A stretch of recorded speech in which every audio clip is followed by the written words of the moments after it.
Suara Muslim Surabaya bersama Suara Muslim Lumajang dan Suara Muslim Madiun adalah radio jaringan Suara Muslim Radio Network. Hadir di udara, menyiarkan program-program mencerahkan, menyejukkan, menyatukan. 1 Ramadan 1431 Hijriah atau tahun 2010, untuk pertama kalinya Suara Muslim Surabaya menyapa pendengarnya.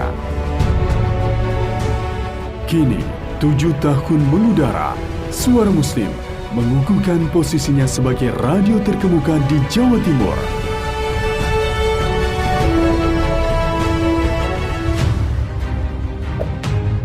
Riset terbaru Nielsen tahun 2017 menunjukkan Suara Muslim Surabaya menjadi 5 besar radio dengan pendengar terbanyak untuk Gerbang Kertosusila Pas.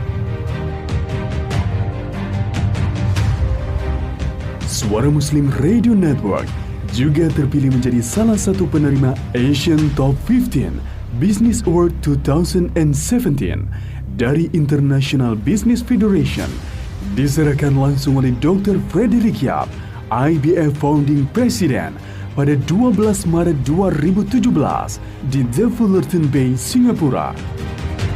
Dengan 4 pilar keunggulan, SDM berdedikasi tinggi, manajemen profesional, teknologi, dan riset berkelanjutan, Suara Muslim berkomitmen mewujudkan visi menjadi radio Muslim berjaringan nomor 1 di Indonesia.